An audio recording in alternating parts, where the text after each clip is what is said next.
चलिए भैया स्टार्ट करते हैं हमारे आज के टॉपिक को। आज का हमारा टॉपिक हमारी 12th आईएससी की जंग का एक और टॉपिक होने वाला है ना। टॉपिक को स्टार्ट करने से पहले मैं आपको अपने आप से इंट्रोड्यूस करवा देता हूँ। मैं आपका दोस्त, आपका भाई, आपका जिगरी यश निगम आपके साथ आपकी इकोनॉमिक्स का खात्मा करने आया हूँ इस बार। तो उसी खात्मे को करते हुए आज एक और चैप्टर लेके आया हूं और ये चैप्टर है आपके बुक का चैप्टर 12 है ना। और चैप्टर का नाम है theory of income and employment. ठीक, यहां से समझो, यहां से आपकी मैक्रो इकोनॉमिक्स की स्टार्टिंग होती है। यहां से आपकी मैक्रो इकोनॉमिक्स स्टार्ट होती है। मतलब मैक्रो इकोनॉमिक्स का स्टार्टिंग का मतलब क्या है? अभी तक तुम जितने भी चैप्टर्स पढ़े हो, चाहे वो डिमांड पढ़े हो, चाहे सप्लाई पढ़े हो, चाहे मार्केट पढ़े हो, चाहे कंज्यूमर इक्विलिब्रियम पढ़े हो, चाहे प्रोड्यूसर इक्विलिब्रियम पढ़ रहे हो, है ना, चाहे परफेक्ट कंपटीशन वाली मार्केट स्ट्रक्चर पढ़े हो, चाहे मोनोपोली पढ़े हो, है ना, जो भी तुमने पढ़ा अभी तक वो सब एक सिंगल इंडिविजुअल, एक सिंगल प्रोड्यूसर के बारे में बात कर रहा था। ठीक, अब पूरी इकोनॉमी के बारे में बात करनी है तो मैक्रो इकोनॉमिक्स क्या करता है? पूरी इकोनॉमी का ओवरऑल स्टडी करता है। ठीक, तो अब उस ओवरऑल को स्टडी करके तुम कैसे इनकम डिटरमाइन कर सकते हो, कैसे एम्प्लॉयमेंट डिटरमाइन कर सकते हो, क्या आउटपुट प्रोड्यूस करना चाहिए, है ना, एक इकोनॉमी को, वो सब हमको अगर जानना है तो हम लोग ये चैप्टर में देखने वाले हैं। तो बिना टाइम वेस्ट किए हुए स्टार्ट करते हैं हमारे टॉपिक को। सबसे पहले पूरी इकोनॉमी को जानना है तो पहले मेरे को जानना पड़ेगा पूरी इकोनॉमी में डिमांड क्या हो रही है। ठीक, जैसे हम लोग माइक्रो इकोनॉमिक्स पढ़ते थे तो पहले चैप्टर डिमांड ही पढ़ते थे ना, कि एक इंडिविजुअल क्या डिमांड कर रहा है। वैसे पूरी इकोनॉमी क्या डिमांड करेगी, तो जो पूरी इकोनॉमी डिमांड करेगी, सब लोग मिलकर डिमांड करेंगे, उसको हम लोग कहते हैं एग्रीगेट डिमांड। उसको हम लोग क्या कहते हैं? Aggregate demand. मतलब पूरी इकोनॉमी की हर इंडिविजुअल, एक इंडिविजुअल खूब सारे इंडिविजुअल थे, उन सब की डिमांड का एडिशन बन जाता है एग्रीगेट डिमांड। ये क्या है? It is the total amount of goods and services demanded in the economy. ठीक, total amount of goods and services जो इकोनॉमी में डिमांड किए जा रहे हैं वो क्या बन जाता है? एग्रीगेट डिमांड बन जाता है। अब जब भी एग्रीगेट डिमांड पढ़ोगे तो इसके कुछ कंपोनेंट्स होते हैं, है ना, इसके कुछ कंपोनेंट्स होते हैं या इससे रिलेटेड कुछ कॉन्सेप्ट्स होते हैं। तो एग्रीगेट डिमांड जो है, जो एग्रीगेट डिमांड है वो आपकी चार चीजों से मिलके बना है। पहला पहला सी, फिर दूसरा आई, तीसरा जी और चौथा एक्स माइनस एम। ये चार चीजों को मिलाते हो इकोनॉमी की तो आपको क्या मिलता है? एग्रीगेट डिमांड मिलता है। Aggregate demand is the addition of desired consumption expenditure by household. तुम जानते हो तुम्हारे मतलब तुम्हारी इकोनॉमी में चार सेक्टर्स हैं, है ना। तुम्हारी जब भी तुम इकोनॉमी की बात करते हो तो उसमें चार सेक्टर्स हैं। पहला हाउस होल्ड, दूसरा फर्म, तीसरा गवर्नमेंट और चौथा रेस्ट ऑफ दी वर्ल्ड। ये चार सेक्टर्स हैं, है ना। अभी हम लोग सर्कुलर फ्लो ऑफ मॉडल भी पढ़ेंगे, वहां पे भी देखना यही चार सेक्टर्स का यूज होता है। इसलिए हम 4 sector model, 3 sector model, 2 sector model पढ़ते हैं। तो हम मान रहे हैं कि हमारी इकोनॉमी में चार सेक्टर हैं। तो जो सबसे पहली सेक्टर जो डिमांड करेगी वो हाउस होल्ड करेगी। तो हाउस होल्ड जो डिमांड करेगी वो अपनी कंजम्पशन के लिए करेगी। हम जैसे लोग हैं, है ना, वो जो डिमांड करेंगे वो किसके लिए कर रहे हैं? कंजम्पशन के लिए कर रहे हैं। तो ये क्या हो जाएगा? Desired consumption expenditure. सबसे पहले उनकी डिमांड का एडिशन क्या हो जाएगा? Desired consumption expenditure by house hold. दूसरा फर्म जो डिमांड करेगी वो इन टर्म्स ऑफ पैसे करेगी। भाई हमको पैसा चाहिए, हमको रॉ मटेरियल चाहिए, तो उनको इन्वेस्टमेंट चाहिए, तो वो लोग क्या करेंगे? Desired investment expenditure. ठीक, फिर जी यानी गवर्नमेंट क्या डिटरमाइन करेगी? जो गवर्नमेंट डिमांड करेगी वो खर्चा माना जाएगा गवर्नमेंट का, वो गवर्नमेंट एक्सपेंडिचर में आ गया डिमांड में। ठीक, और रेस्ट ऑफ दी वर्ल्ड क्या करेगा? रेस्ट ऑफ दी वर्ल्ड कुछ एक्सपोर्ट करेगा, कुछ इंपोर्ट करेगा, तो इन दोनों का डिफरेंस तुम्हारा नेट एक्सपोर्ट भी ऐड हो जाता है यहाँ पे। तो एग्रीगेट डिमांड क्या है? इन चारों सेक्टर्स की डिमांड का एडिशन। सबसे पहले हाउस होल्ड सेक्टर क्या करेगा? Consumption expenditure, desired consumption expenditure. Firm क्या करेगी? इन डिजायर्ड इन्वेस्टमेंट एक्सपेंडिचर, है ना। फिर गवर्नमेंट क्या करेगी? Government expenditure. और रेस्ट ऑफ द वर्ल्ड क्या करेगी? एक्सपोर्ट माइनस इंपोर्ट, है ना, नेट एक्सपोर्ट जिसको हम लोग लिख देते हैं। ये एग्रीगेट डिमांड हो गया, ये एग्रीगेट डिमांड हो गया। पर पर आपके 12th तक के लेवल के लिए आपके लिए एग्रीगेट डिमांड सिर्फ 2 ही सेक्टर का एडिशन है, C+I। इतना बड़ा G(x-m) आपके बुक में यूज नहीं आएगा। ठीक, आपको क्या जरूरत है, एग्रीगेट डिमांड किसके बराबर है, बस C+I, है ना। सिर्फ अगर एग्रीगेट डिमांड डिफाइन करने को तो इतना लिख के आएंगे, लेकिन हमने 12th क्लास में अपनी स्टडी को जो ग्राफ्स हैं उनको यहीं तक लिमिट कर लिया है कि जो एग्रीगेट डिमांड है वो कंजम्पशन प्लस इन्वेस्टमेंट का एडिशन है। ठीक है, ठीक है। अब ये जो एग्रीगेट डिमांड है ये दो तरह की होती है, डिमांड दो तरह की होती है, एक एक्स आंटे और एक एक्स पोस्ट। एक्स आंटे मतलब मेरी चाहत क्या है, और एक्स पोस्ट यानी जो मेरे को मिला। जैसे मेरी चाहत है कि मेरी वाइफ दीपिका पादुकोण हो, है ना, ये मेरी चाहत है, पर वो हो किसकी गई, रणवीर सिंह की। ठीक, अब क्या भाई, अब तो कुछ नहीं, तो एक्स आंटे क्या था, चाहत दीपिका पादुकोण, लेकिन मिली क्या, कोई नहीं, वो एक्स पोस्ट। तो एक्स आंटे समझी गए होगे, एक्स आंटे मतलब डिजायर्ड डिमांड, मतलब जो तुमने डिजायर किया, तुम सोच रहे थे कि तुम्हारे 99% आ जाएंगे सपनों में, सोच के तुम सपने में रात को मस्त नींद लेके सो के सोच रहे थे, सपना आ रहा था 99% आ जाएंगे, मम्मी पापा बहुत खुश है, पेपर में फोटो आई है ना, सब लोग इंटरव्यू लेने आ रहे हैं, गिफ्ट आ रहे हैं, सब लोग परिवार में पूछना भाई कैसे किया, लेकिन वो सपना है। ठीक, तो सपना है। ठीक, तो वो क्या है, वो तुम्हारा एक्स आंटे, वो तुम्हें एक्स आंटे सोचे, लेकिन तुम एक्चुअल में ले आओ तो तुम्हारी क्या हो जाएगी, एक्स पोस्ट। एग्जाम दिया, मेहनत किया, रोज 5-5 6-6 घंटे, अब बोर्ड्स आ रहा है, पढ़ रहे हैं, ठीक, वो क्या हो गया, वो एक्स पोस्ट हो गया, है ना। तुम मेरे को फॉलो कर रहे हो यूट्यूब पे और टीचर्स को फॉलो कर रहे हो, खूब खूब वीडियोस देख रहे हो, खूब क्वेश्चन लगा रहे हो, ठीक, उससे जो मार्क्स है वो एक्स पोस्ट डिमांड हो गया, मतलब एक्चुअल डिमांड। वर्ड क्लियर हुआ, एक्स आंटे मतलब डिजायर डिमांड, और एक्स पोस्ट यानी एक्चुअल डिमांड, जो तुम एंड अप कर देते हो खाते हुए। ठीक, फिर अब आता है propensity to consume. Propensity to consume क्या होता है, कितनी तेजी से तुम कोई चीज खा रहे हो। ठीक, जैसे जैसे तुमको मैंने एक पिज्जा दिया, तुमने 1 मिनट में खत्म कर लिया। ठीक, तो तुम्हारी प्रोपेंसिटी टू कंज्यूम क्या है, 1 मिनट की किसी भी चीज को खाने की आपकी तेजी क्या है, वो प्रोपेंसिटी टू कंज्यूम दिखाता है। लेकिन मेरे को दिया भाई, मेरे को इतना पिज्जा पसंद नहीं है, मैं हो सकता है उसको पूरे दिन रखा रहूं, हो सकता है ये 2 ही 3 स्लाइस खाऊं, बाकी 1-2 स्लाइस किसी और को खिला दूं। तो क्या है, प्रोपेंसिटी टू कंज्यूम। तो प्रोपेंसिटी टू कंज्यूम क्या है, it is the functional relationship between the desired consumption expenditure and income. तुम अपनी इनकम पे, तुम अपनी उस गिवन इनकम पे, 100 रुपए इनकम पे, 200 रुपए इनकम पे तुम कितनी तेजी से कंजम्पशन करना चाह रहे हो, कितना कंजम्पशन करना चाह रहे हो, वो प्रोपेंसिटी टू कंज्यूम दिखाता है। ठीक है, it shows the functional relationship between desired consumption expenditure and income. भाई डेफिनेशन याद रखना, it is defined as the functional relationship between the desired consumption expenditure and income। consumption expenditure और income के बीच का एक functional relationship propensity to consume है। दो तरह की प्रोपेंसिटी टू कंज्यूम होती है, एक एवरेज प्रोपेंसिटी टू कंज्यूम और एक मार्जिनल प्रोपेंसिटी टू कंज्यूम।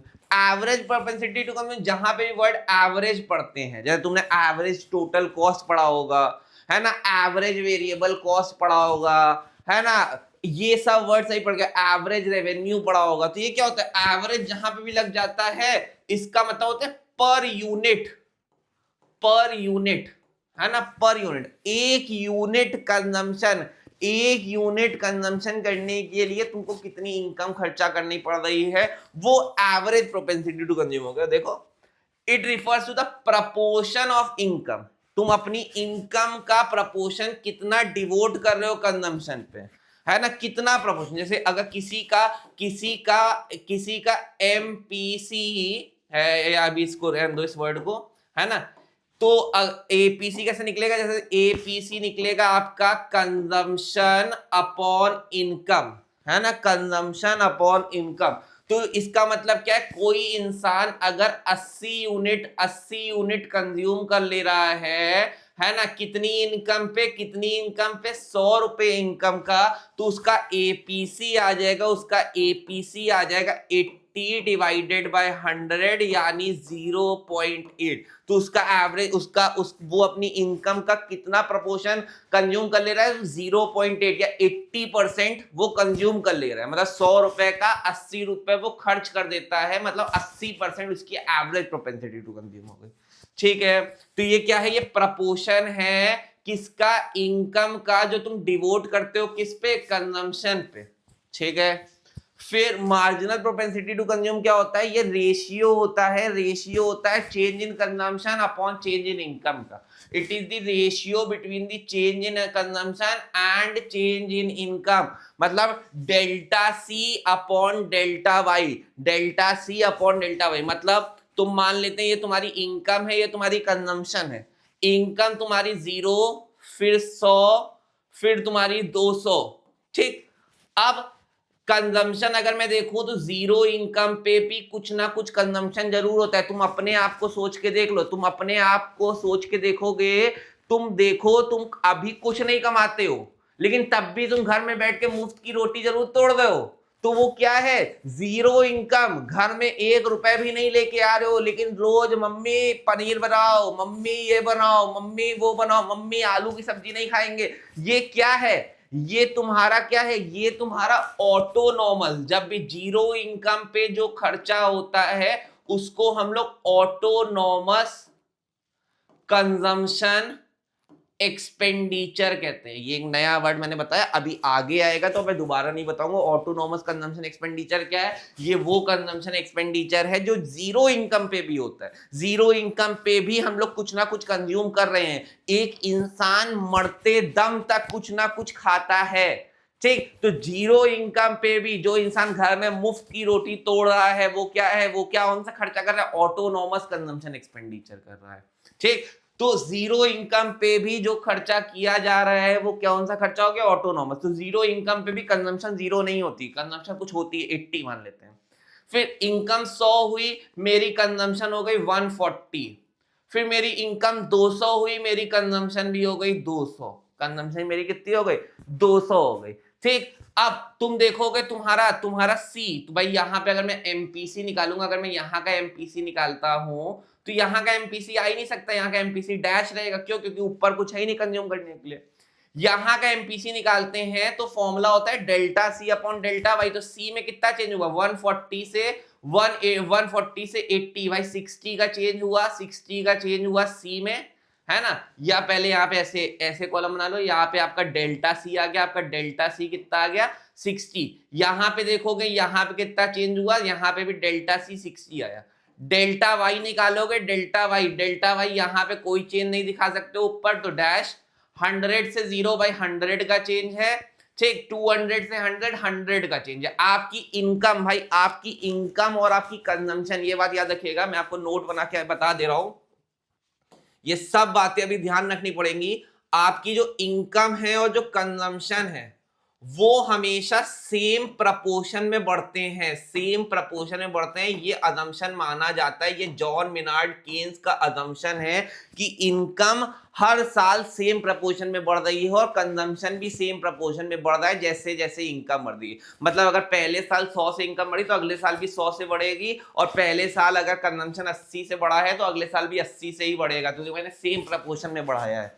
अब मैं अगर यहाँ पे एमपीसी निकालूं तो यहाँ का एमपीसी तो कुछ नहीं होगा, यहाँ का एमपीसी निकालेंगे तो delta C upon delta Y यानी 60 अपॉन 100, तो आपका एमपीसी आ जाएगा 0.60।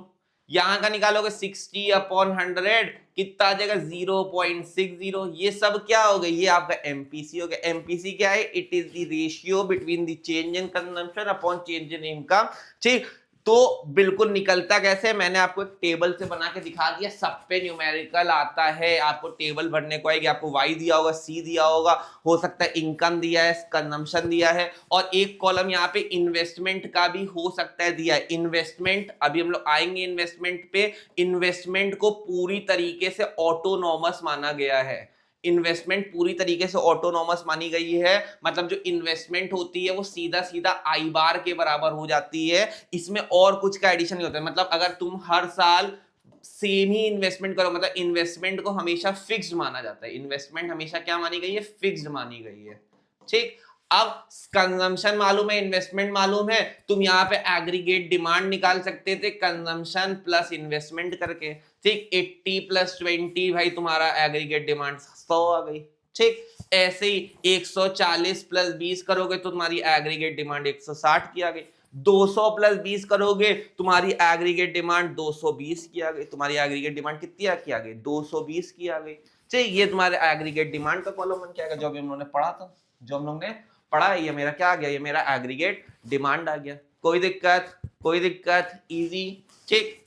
अब प्रॉपर्टीज क्या होती है कंजम्पशन फंक्शन की, जब भी हम लोग कंजम्पशन फंक्शन की बात करते हैं तो एक डायरेक्ट रिलेशन दिखाता है, देखो डायरेक्ट वर्ड को मैंने हाईलाइट किया तो याद रखने वाली बात है, ये डायरेक्ट रिलेशन दिखाता है किसके बीच में, कंजम्पशन के बीच में और इनकम के बीच में, कंजम्पशन के बीच में और इनकम के बीच में डायरेक्ट रिलेशन दिखाता है। डायरेक्ट रिलेशन का मतलब क्या है, जैसे जैसे आपकी कंजम्पशन बढ़ेगी या जैसे जैसे आपकी इनकम बढ़ेगी, जैसे जैसे आपकी इनकम बढ़ेगी वैसे वैसे आपका कंजम्पशन बढ़ेगा, उसी प्रपोर्शन में। इनकम अगर 100 से बढ़ रही है तो सेम प्रपोर्शन में कंजम्पशन ही बढ़ेगा, कंजम्पशन हो सकता है बड़े 80 के प्रपोर्शन में। तो as income increases consumption also increases, as income decreases consumption also decreases। ये पहली प्रॉपर्टी हो गई, ये डायरेक्ट रिलेशनशिप दिखाता है। दूसरी property, the second property is that when income increases consumption expenditure also increases but by a way of smaller than amount than increase in income because a part of income is devoted to saving as well। मैं यही तो बोल रहा हूँ, जैसे जैसे income बढ़ती, income अभी मैंने यही लिखा था, इनकम 100 से बढ़ रही है, इनकम 100 से बढ़ी, लेकिन तुम्हारी कंजम्पशन 100 से नहीं बढ़ी, तुमने पूरा का पूरा खर्चे नहीं कर दिया, तुमने कुछ % हिस्सा सेविंग में भी जरूर डाल। जैसे पापा को ही देख लो, पापा की सैलरी अगर 20,000 आती है ना, और वो मम्मी को घर आके 15,000 तुरंत दे देते हैं कि तुमको इससे घर चलाना है, तो पूरा मम्मी 15,000 रुपए नहीं खर्च कर देती हैं। मम्मी इस 15,000 में से हो सकता है 12,000 रुपए खर्च करें, 3,000 रुपए वो कुछ ना कुछ चुपके चुपके वो सेव जरूर करती हैं। तो यही लिखा है कि जरूरी नहीं है कि जिस तेजी से इनकम बढ़ रहा हो उसी तेजी से कंजम्पशन भी बढ़े। क्यों? क्योंकि कंजम्पशन का कुछ हिस्सा हम लोग किस में डिवोट करते हैं, सेविंग में डिवोट करते हैं, ठीक। और यहाँ पे ये किससे दिखाया जाता है, ये जो स्मॉल सी है एमपीसी को दिखा रहा है, एमपीसी है ना। कभी भी तुम्हारा जो मार्जिनल प्रोपेंसिटी टू कंज्यूम है, जो एमपीसी है, वो हमेशा 0 से लेके 1 के बीच में लाई करेगा, हमेशा किससे किसके बीच में लाई करेगा, 0 से लेके 1 के बीच में लाई करेगा। दूसरी प्रॉपर्टी कहती है, दूसरी प्रॉपर्टी क्या कहती है कि तुम्हारी इनकम जिस प्रपोर्शन में बढ़ रही है उसी प्रपोर्शन में जरूरी नहीं है कंजम्पशन बढ़े, उससे कम में बढ़ेगा। क्यों? क्योंकि कुछ % हिस्सा इंसान अपनी सेविंग का भी डिवोट करता है, ठीक। अब ये तुमने कंजम्पशन फंक्शन पढ़ा, इसका एल्जेब्रिक प्रेजेंटेशन सर कैसे लिखेंगे, तो कभी भी कंजम्पशन फंक्शन यानी कैपिटल सी आपको लिखना है तो ये होता है सी बार स्मॉल सी उस पे बार प्लस स्मॉल सी वाई, ऐसे लिखते हैं। जहां पे जो सी बार है ये ऑटोनॉमस कंजम्पशन को दिखा रहा है। ऑटोनॉमस कंजम्पशन क्या है? ऑटोनॉमस कंजम्पशन वो कंजम्पशन है जो 0 इनकम पे भी किया जाता है, ठीक। 0 इनकम थी तब भी मैं कुछ ना कुछ तो खा ही रहा हूं, है ना, वो क्या है? ऑटोनॉमस कंजम्पशन है। फिर सीवाई क्या है? ये आपकी इंड्यूस्ड कंजम्पशन है, इंड्यूस्ड कंजम्पशन है। जैसे मैं जब छोटा हुआ करता था तो भाई जो मम्मी कहती थी, जो पापा कहते थे, मैं वही पहन लेता था भाई। वो मेरे को लेके भी नहीं जाती थी, अपने मन पसंद के कपड़े ले आती थी और पहनना पड़ता था, है ना। वो झोले झोले वाले कपड़े ले आती थी बड़े बड़े, है ना, कि लंबे, भाई बच्चा बड़ा होगा तो बड़े तक पहन सके। तो कौन सी कंजम्पशन कर रहा हूं मैं उनकी बात मान रहा हूं, मैं ऑटोनॉमस कंजम्पशन कर रहा हूं। अब जब से मैं बड़ा हुआ हूं अपने मन पसंद के ब्रांड के कपड़े खरीदता हूं, जो मन करता है वो खरीदता हूं। तो जैसे जैसे इनकम बढ़ रही है ना, अभी थोड़ा कम कमा रहे हैं तो नॉर्मल शोरूम में जाते हैं, जिस दिन ज्यादा कमा रहे होंगे उस दिन हो सकता है भाई बड़े बड़े ब्रांडेड शोरूम में जाओ। जैसे जैसे इनकम बढ़ती है वैसे वैसे आपकी कंजम्पशन बढ़ रही है। तो इनकम के साथ, इनकम के बढ़ने से जिस प्रपोर्शन में आपकी बढ़े इनकम, उसको हम लोग कहते हैं इंड्यूस्ड कंजम्पशन कहते हैं। जहां पे स्मॉल सी किसको दिखाता है? एमपीसी को दिखाता है। वाई आपको किसको दिखाता है? इनकम को दिखाता है। किसको दिखाता है? इनकम को दिखाता है। ये एल्जेब्रिक प्रेजेंटेशन हो गई, ये एल्जेब्रिक प्रेजेंटेशन हो गई आपकी, ठीक। जो आपका क्या है, जो सी है वो एडिशन है सी बार प्लस सी वाई का। आप अपनी फ्रैंक की किताब देखेंगे तो उसको ऐसे भी लिखा होगा ए प्लस बी वाई। तो ये भी मान लेना ए क्या है ऑटोनॉमस, बी क्या है ये स्लोप है, ये एमपीसी है, और वाई क्या है इनकम है, वाई क्या है इनकम है। ठीक है, ठीक है। अब डायग्राम कैसे बनेगा कंजम्पशन फंक्शन का, तो अभी मैंने आपको टेबल देखो वहां बना के दिखाई थी, मैंने आपको इनकम लिया था, इनकम 0, 100, 200। मैं बहुत छोटी टेबल बना रहा हूं, आप और भी ले सकते हैं। ठीक, कंजम्पशन लेंगे तो यहाँ 80, 140 और ये 200। ठीक, मैंने माना है कि मेरी इनकम 100 से बढ़ रही है लेकिन मेरा कंजम्पशन सिर्फ 60 से ही बढ़ रहा है, 40 रुपीज मेरा सेविंग में जा रहा है। ठीक, इन्वेस्टमेंट बनाएंगे तो इन्वेस्टमेंट ऑटोनॉमस होती है तो वो हर साल सेम रहेगी 2020। यहाँ पे कोई इंड्यूस का एडिशन नहीं होता है, ये जॉन मिनार्ड केन्स का अजम्पशन है ना, ये आपके 12th की किताब का अजम्पशन है कि इन्वेस्टमेंट हमेशा फिक्स मानी गई है। ठीक, एग्रीगेट डिमांड क्या हो जाएगा, एग्रीगेट डिमांड हो जाएगा, एग्रीगेट डिमांड तुम्हारा क्या हो जाएगा, ये हो जाएगा 100, ये हो जाएगा 160, ये हो जाएगा 220। ठीक, सी बन गया, आई बन गया। अब तुमको लेकिन यहाँ पे सिर्फ कंजम्पशन फंक्शन बनाना है, तो अब मैं देखो मैं सब कुछ बना के दिखाऊंगा कंजम्पशन। यहाँ पे ये एक्स एक्सिस, ये वाई एक्सिस, यहाँ पे मैंने रख लिया अपना consumption and investment, desired consumption investment, यहाँ पे मैंने रख ली अपनी इनकम, यहाँ पे मैंने अपनी रख ली इनकम। ठीक, अब आपका सबसे पहले जो ग्राफ बनेगा वो इन्वेस्टमेंट का बनेगा, मैं फ्री हैंड बना के दिखा रहा हूं। ये आपका आई हो गया, आई हमेशा बिल्कुल लाइन जो बनती है वो हॉरिजॉन्टल बनती है, पैरेलल टू एक्स एक्सिस। किसके parallel, parallel to X axis. फिर देखो अब आपका ये जो कंजम्पशन का कर्व बनेगा, कंजम्पशन का कर्व कभी ओरिजिन से नहीं बनेगा, यहां से कंजम्पशन कर्व नहीं बनेगा। कंजम्पशन का कर्व जो बनेगा, कंजम्पशन का कर्व बनेगा वो 80 पॉइंट से बनेगा। कहां से बनेगा, 80 पॉइंट से बनेगा। ठीक है, तो ये वाला पॉइंट आपका 20 है मान लेते हैं। ठीक, और ये मान लेते हैं ये वाला 40 है, ये 60 है और ये 80 है, ये 80 है। तो यहां से आपका कंजम्पशन का कर्व बनेगा और बिल्कुल ऐसा बनेगा। ठीक, ये आपका कंजम्पशन कर्व हो गया, ये आपका कंजम्पशन कर्व हो गया, जो किससे मिला है, सी बार प्लस सी वाई से मिला है। ठीक, कंजम्पशन कर्व आपकी इन्वेस्टमेंट और ओरिजिन के भी ऊपर से स्टार्ट होता है। और एग्रीगेट डिमांड कर्व बनाओगे, मैं अभी एक्स्ट्रा आगे का ही बता दे रहा हूं, अभी आगे हम लोग आएंगे। एग्रीगेट डिमांड कर्व बनाओगे तो एग्रीगेट डिमांड क्या होगा, ना 20 से स्टार्ट हो रहा है ना 80 स्टार्ट हो रहा है, वो इन दोनों के एडिशन यानी 80 + 20 100 स्टार्ट हो रहा है। तो यहाँ पे मान लेते हैं 100 है, यहां से स्टार्ट हो रहा है, ये आपका एग्रीगेट डिमांड कर्व है। ठीक, ये आपका एग्रीगेट डिमांड कर्व है, ये एडी है, ये एडी है जो सी प्लस आई का है। ठीक, जो सी प्लस आई है, इन दोनों के बीच की जो डिफरेंस है वो हर जगहों पे सेम होगी। ठीक, और मेरे कमेंट में बताएंगे एडी और सी के बीच में जो डिफरेंस होगा, एग्रीगेट डिमांड और कंजम्पशन के बीच में डिफरेंस होगा, वो हर जगह सेम होगा। तो वो सेम कौन सा डिफरेंस होगा, ये डिफरेंस कितना होगा, ये डिफरेंस किसके बराबर होगा, बहुत इजी है, तुम यहीं से बता सकते हो। डिफरेंस किसके बराबर, एडी जो होता है वो सी प्लस आई के बराबर है। ठीक, तो एडी हो गया, सी हो गया, तो इनके बीच का डिफरेंस किसके बराबर होगा, आई के बराबर होगा। हर जगह सेम डिफरेंस, इसलिए देखो बिल्कुल पैरेलल लाइन जा रही है और गैप दोनों के बीच का सेम है। ठीक, तो लाइन खींचना तो ढंग से खींचना एग्जाम में कि टीचर को गैप सेम दिखे सी और आई के बीच में। ठीक है, तो मैंने आपको कंजम्पशन का भी बना के दिखा दिया, आई बता दिया, और यहीं पे आपको एडी भी बना के दिखा दिया।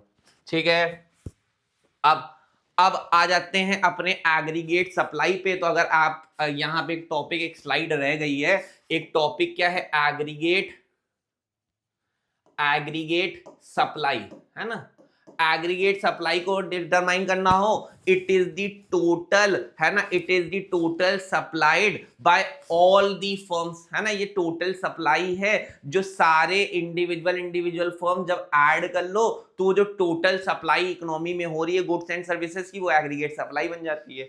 इसमें प्रोपेंसिटी टू सेव निकलता है ना। ये यहाँ प्रोपेंसिटी टू सेव कैसे निकलेगा, ये फंक्शनल रिलेशनशिप बताता है सेविंग और इनकम के बीच में। प्रोपेंसिटी टू सेव अगर पूछे तो क्या होता है, ये फंक्शनल रिलेशनशिप होता है किसके बीच में, सेविंग और इन्वेस्टमेंट के बीच, सेविंग और इनकम के बीच में। जैसे जैसे आपकी इनकम बढ़ेगी, जैसे जैसे आपकी इनकम बढ़ेगी, वैसे वैसे आपकी सेविंग भी बढ़ेगी। भाई सिंपल रिलेशन है, ज्यादा पैसा कमा रहे होगे तो ज्यादा सेव कर रहे होगे, ज्यादा पैसा कमा रहे होगे तो ज्यादा सेव कर रहे होगे। ठीक है, और सेविंग जो होता है वो किसके बराबर होता है, income minus consumption, Y minus C के बराबर होता है। इनकम की सेविंग किसके बराबर होता है, वाई माइनस सी के बराबर होता है। ये भी दो तरीके का होता है, एवरेज प्रोपेंसिटी टू सेव और मार्जिनल प्रोपेंसिटी टू सेव। मतलब एवरेज प्रोपेंसिटी टू सेव क्या है, ये वो प्रपोर्शन है सेविंग का, ये वो प्रपोर्शन है सेविंग का, है ना, जो तुम्हारे मतलब ये वो प्रपोर्शन है इनकम का जो तुम सेव कर लेते हो, है ना। एवरेज प्रोपेंसिटी क्या है, प्रपोर्शन दिखाता है इनकम का जो आप सेविंग में डिवोट कर रहे हैं, ठीक है। और मार्जिनल प्रोपेंसिटी टू सेव क्या है, ये एक रेशियो है किसका, change in saving upon change in income का, ठीक, delta S upon delta P का, ठीक। बिल्कुल सेम जो है पीछे बढ़ गया। तो देख लो प्रॉपर्टीज क्या होती है सेविंग की, ये भी एक डायरेक्ट रिलेशन बताता है। डायरेक्ट क्यों बताता है, जैसे जैसे मैंने बोला ना, जैसे जैसे आपकी इनकम बढ़ेगी वैसे वैसे आपकी सेविंग बढ़ेगी। Direct relationship between saving and income, where at break even point saving is zero. Break even point पे ब्रेक इवन पॉइंट कौन सा पॉइंट होता है, ब्रेक इवन पॉइंट अगर तुम इकोनॉमिक्स की बात करो तो ये वो पॉइंट होता है जहां पे आपका नो प्रॉफिट नो लॉस हो रहा होता है। लेकिन यहाँ पे ब्रेक इवन पॉइंट वहां पे वो पॉइंट होता है जहां पे आपकी इनकम और कंजम्पशन बराबर हो जाती है ना। जहां पे आपकी इनकम और कंजम्पशन बराबर होगी वो पॉइंट कौन सा पॉइंट होगा, ब्रेक इवन पॉइंट। और ब्रेक इवन पॉइंट पे आपकी सेविंग क्या हो जाएगी, जीरो हो जाएगी। क्यों, क्योंकि सेविंग कैसे निकलता है, इनकम माइनस कंजम्पशन। इनकम भी 100 है, कंजम्पशन भी 100 हो रही है, तो सेविंग क्या हो गई 100 माइनस 100, तो आपकी सेविंग कितनी आ गई, जीरो आ गई। आपकी सेविंग कितनी आ गई, जीरो आ गई। अब ये जो स्लोप होता है सेविंग लाइन का, मतलब जो आपका एमपीएस होता है, हमेशा जब भी स्लोप की बात करें तो एमपीएस की बात कर रहा है। सेविंग फंक्शन का स्लोप एमपीएस होता है, कंजम्पशन कर्व का स्लोप क्या होता है, एमपीसी होता है, ठीक। स्लोप है ना, स्लोप मतलब ये ढलान आपका आपका कर्व, आपका कर्व कैसा बनने वाला है, आपका कर्व ऐसा बनने वाला है, आपका कर्व थोड़ा ऐसा बन जाएगा, मतलब ज्यादा फ्लैट होगा कि ज्यादा क्या कहते हैं स्टीप होगा, वो क्या दिखाता है, वो marginal propensity to save, marginal propensity to consume दिखाता है। हमेशा जो स्लोप होता है सेविंग लाइन का, मतलब जो एमपीएस होता है, वो हमेशा किसके किसके बीच में लाई करता है, 0 और 1 के बीच में लाई करता है। और सेम मैंने अभी पीछे ही पढ़ा था, जो एमपीसी होता है वो भी हमेशा किसके किसके बीच में लाई करता है, 0 और 1 के बीच में लाई करता है। वो भी हमेशा किसके बीच में लाई करता है, 0 और 1 के बीच में लाई करता है, ठीक है, ठीक है।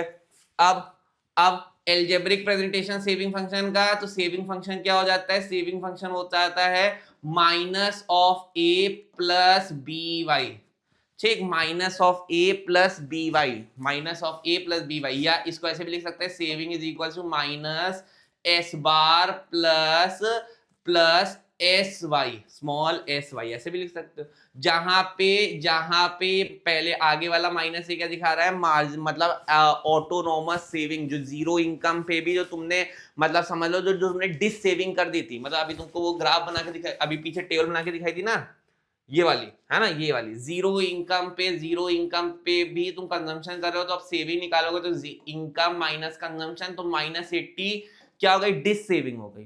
तो ये क्या है, ये माइनस ए या माइनस एस बार को दिखा रहा है, डिस सेविंग को दिखा रहा है, ठीक है। तो ये वाला हिस्सा डिस सेविंग, ये डिस सेविंग वाला हिस्सा है, ठीक। फिर ये दिखाता है जैसे जैसे आपकी इनकम बढ़ती है वैसे वैसे आपका क्या बढ़ता है, सेविंग बढ़ता है, मतलब ये आपकी इंड्यूस सेविंग को दिखा रहा है। बिल्कुल वही वर्ड्स हैं जो तुमने कंजम्पशन में पढ़ा है। कंजम्पशन फंक्शन पढ़ लिया अच्छे से, तो सेविंग फंक्शन में कुछ भी नहीं है, ठीक है, ठीक है। अब सेविंग फंक्शन का अगर डायग्राम बनाना हो तो सेविंग फंक्शन का डायग्राम कुछ ऐसा बनेगा। सेविंग फंक्शन तुम देखो, जीरो इनकम पे भी भाई जो आपकी सेविंग हो रही है वो हो रही है -80, सेविंग कितनी हो रही है, -80 की सेविंग हो रही है, ठीक है। तो यहाँ पे क्या हो गया, आप जीरो, अब आप यहाँ पे हम लोग रखते हैं हमेशा अपना इनकम, और यहाँ पे रखते हैं अपनी सेविंग एंड इन्वेस्टमेंट यहाँ रख लिया अपनी, सेविंग बना रहे हो तो सेविंग एंड इन्वेस्टमेंट रख लेंगे। अब ये आपका पॉइंट जीरो है, जीरो इनकम पे है ना, ये ओरिजिन मतलब जीरो इनकम पे आपकी सेविंग हो रही है -80 की, -80 वाला पॉइंट हो गया, ठीक। अब आपका कर्व यहाँ से शुरू होगा और ऐसे ऐसे ऐसे ऐसे बढ़ता चला जाएगा, ये आपका सेविंग कर्व हो गया।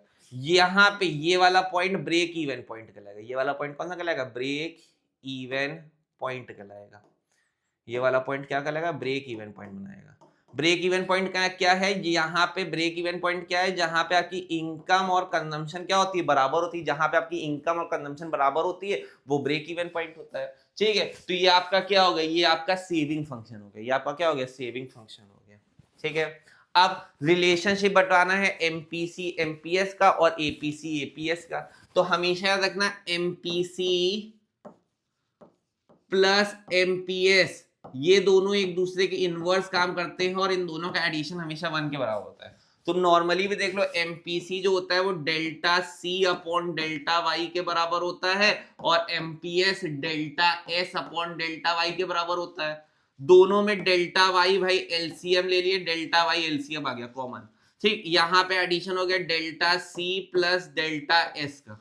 ठीक, अब कंजम्पशन प्लस सेविंग दोनों को ऐड करोगे, जितना तुमने 100 रुपए तुमने इनकम रखी थी, उसमें तुमने कंजम्पशन कर लिया 80 रुपए का, तो सेविंग हो गई 20 रुपए की। तो 80 और 20 कंजम्पशन और सेविंग ऐड हो जाएगा तो ये वापस से इनकम ही नहीं बन जाएगा। तो delta C plus delta S किसके बराबर हो गया, डेल्टा वाई के बराबर हो गया, अपॉन डेल्टा वाई कट गया, 1 आ गया। देख लो यही प्रूफ कर दिया। तो एमपीसी और एमपीएस के बीच में रिलेशन क्या होता है, एमपीसी और एमपीएस का एडिशन हमेशा 1 के बराबर होता है। देख लो मैंने इसको प्रूफ भी कर दिया। सेम एपीसी प्लस एपीएस भी एक दूसरे का अपोजिट काम करते हैं, इसका एडिशन 1 के बराबर होता है। एपीसी क्या होता है, सी बाय वाई, एपीएस क्या होता है, एस बाय वाई। दोनों में वाई मैंने कॉमन ले लिया, सी प्लस एस, तो ये क्या हो गया, वाई बाय वाई कितना आ गया, 1 आ गया। कोई दिक्कत, इतनी बात में कोई दिक्कत, इजी है अभी तक चैप्टर बहुत इजी है, बस एक बार सुनते जाओ समझते जाओ। अब डेरिवेशन करना है हमको कंजम्पशन फंक्शन का, किससे, सेविंग फंक्शन से, है ना। डेरिवेशन करना, sorry saving function consumption function से। तो देखो हाँ, मैं थोड़ी स्ट्रेट लाइन खींचता हूँ, है ना, स्ट्रेट लाइन खींचता हूँ, है ना। ये मैंने एक बड़ी सी स्ट्रेट लाइन खींच ली है। ठीक है, फिर हाँ, एक मेरा ये है और एक मैंने ये बना लिया। ठीक है, दो एक्सेस हैं, दो एक्सेस बना लिए। या इसको थोड़ा सही कर लेते हैं, देखिए हाँ,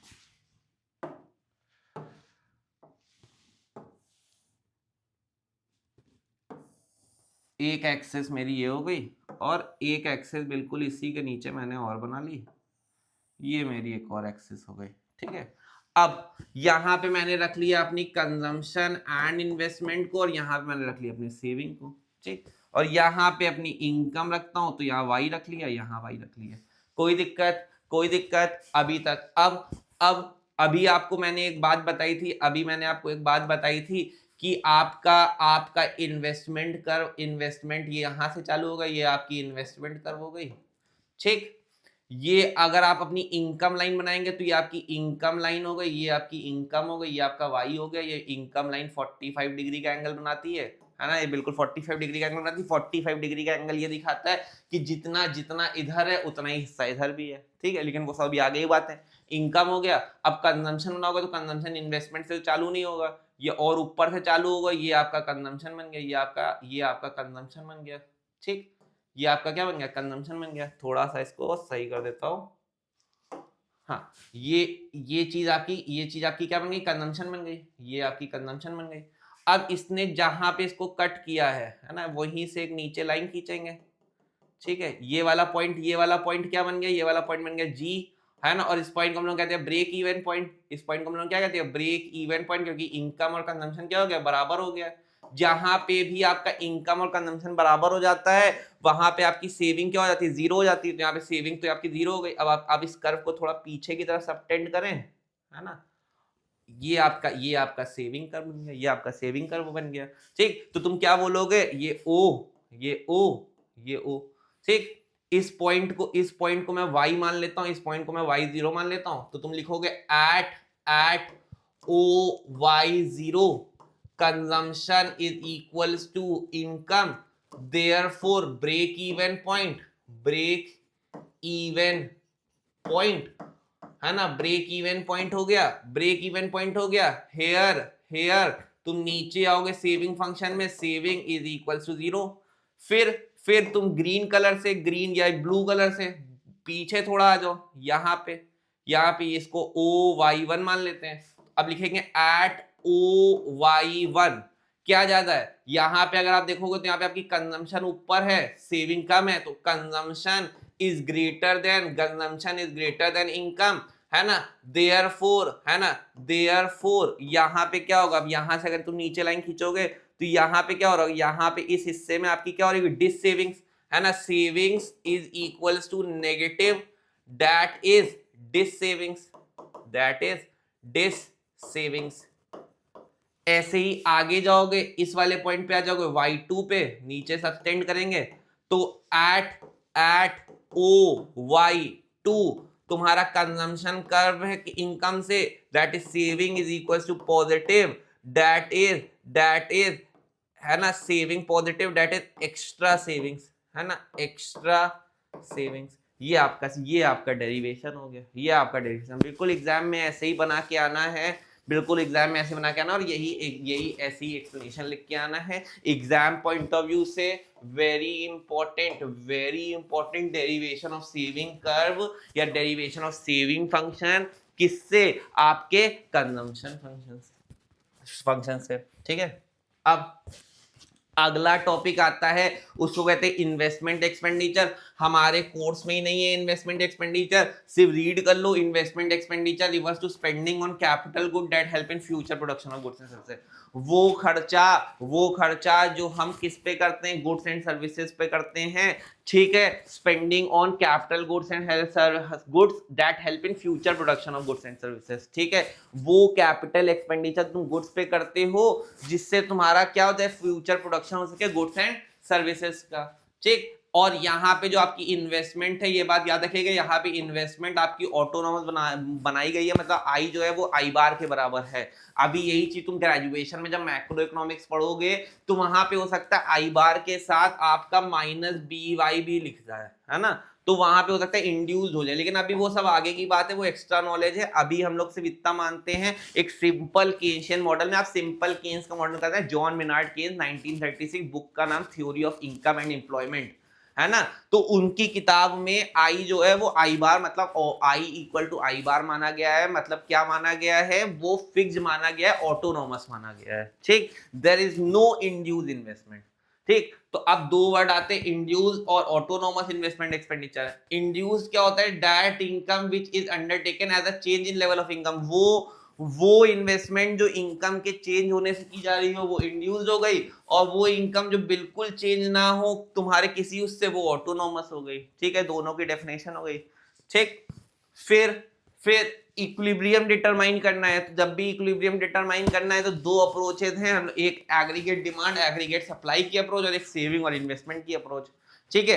दोनों से डिटरमाइन करते हैं, अभी दोनों से तुम डिटरमाइन कर भी चुके हो पीछे, ठीक है। अब देखो मैंने पहले से ग्राफ बना के रखा है, ये आपका एग्रीगेट सप्लाई का कर्व है, ये वाला अगर आप देखोगे तो ये आपका एग्रीगेट सप्लाई का कर्व है, AS, है ना, ये आपका एग्रीगेट सप्लाई कर्व है, ये इनकम के बराबर भी होता है, ठीक। और ये आपका एग्रीगेट डिमांड का कर्व है। बाकी कर्व आप चाहो तो बनाओ, चाहो तो ना बनाओ, है ना, मैंने आपको पीछे AD बना के भी दिखाया था। ये आपका कंजम्पशन कर्व है, ये आपका कंजम्पशन कर्व है, ठीक। और ये आपकी क्या इन्वेस्टमेंट है, ये इन्वेस्टमेंट लाइन बिल्कुल भाई हॉरिजॉन्टल है, फिक्स्ड होती है, ठीक।